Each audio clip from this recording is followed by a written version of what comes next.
The following changes have occurred over the past 24 hours. Fighting continues in the Kupyansk direction. The negative dynamics for the Russian side is still being recorded in the city. The presence of the enemy in its central part is also noted. In the first example, a mercenary was sitting under a destroyed bridge next to a dead American. The Russian operators in Pivdron have eliminated it. The drone, while on the ground, switched to active mode, after which it accurately hit the legs of the second of the three. The group moved at a run in order to be less in the open. The line of collision shifts slightly. Yesterday, the Russian side published footage of two soldiers walking down the street. One of them reported that there was a patrol and they were on Beach Lane. The terrain is not similar. The coordinates provided in the description also do not correspond to this video. There are no signs of the Russian side in the southwestern part of the city.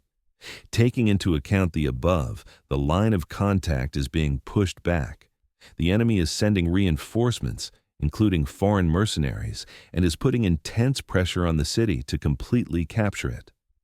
On November 11th, a video clip appeared in the southeastern part of the city, in which the commander of the detachment announced the liberation of the Olivine railway stations and the eastern arrival park. The resulting narrow ledge is completely removed. Additional information has appeared in the Peshinovo area. An enemy presence was detected in the southernmost part of the Shevtsov Yar Gulch. An operator with casts processed it. One of the examples is shown. The report shows the action for December. However, there's been no Russian military presence there this month, and the second, more recent event. To the south of this enemy, the Ukrainian armed forces erected a support post. One of the defenders, realizing the threat of the destruction of Russian drones, voluntarily stopped resisting. His task was to maintain his position in the ratification facility. With his arms raised, he headed east, toward Stepovaya Novoselovka. It was enough for the Ukrainian soldier to walk about 120 meters. He was immediately hit by a drone strike from his own. The Ukrainian command is closely monitoring not only the situation, but also its subordinates, so that they do not even try to surrender. This event also shows that the territory with the support is not controlled by the Russian side. Additionally, the line of combat contact is being shifted. Units of the Third Army continue to put pressure on the Slavyansk direction.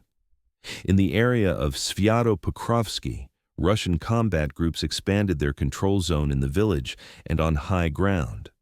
They squeezed the enemy out of the forest belts in order to deprive them of advantageous positions.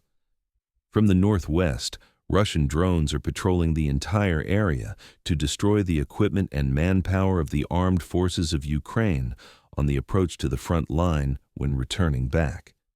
In this example, the Ukrainian crew was driving away from Zakotny in an armored vehicle. The location is convenient because from this end of the plantation, the enemy delivers reserves to the Zakotny area and to the east, closer to Seversky. In the footage, you can see other damaged enemy equipment. The current unit was hit, most likely retained its mobility. The operator destroys them at this logistics hub. Closer to Zakotny, the guards are pushing through the Ukrainian forces day after day. The pocket formed between Platonovka and the Seversk region was reduced by half. In the village, the soldiers improved the situation in its eastern part and also closed a small pocket. On the opposite bank of the Seversky Donets River, the fighters of the adjacent association are also moving forward. Work is underway to clean up the remaining part. To the west, in the area of Ilyachevka, the enemy is also retreating. At first, the military clashed in the northeastern part of the settlement and cut the logistics link between the two roads between Ilyachevka and Dubrova.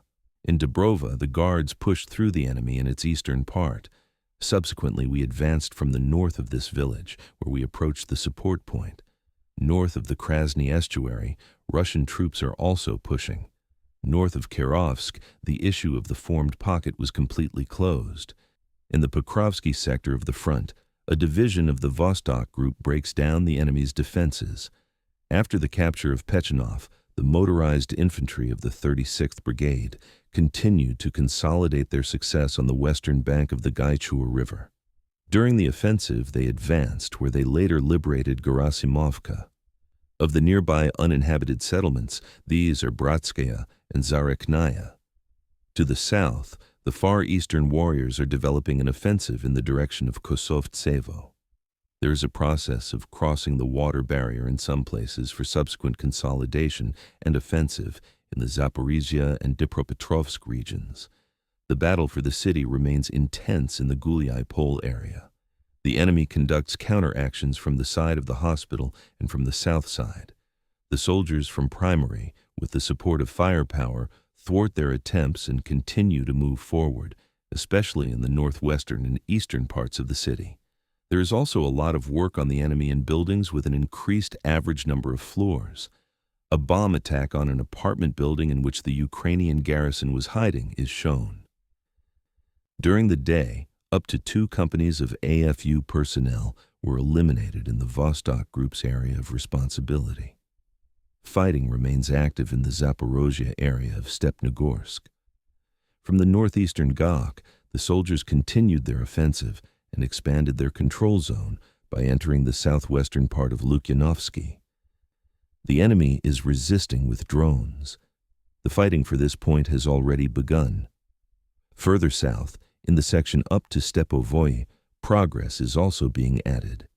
In Stepnogorsk, in a place surrounded by the enemy, work is still underway to completely liberate it. Positive changes in the Zaporizhzhia region are taking place not only in the area of responsibility of the Vostok Group, but also in the territory of responsibility of the 58th Army. In addition to approaching Zaporizhzhia, the fighters systematically bypass the city of Orakov from the western side. The fighting continues.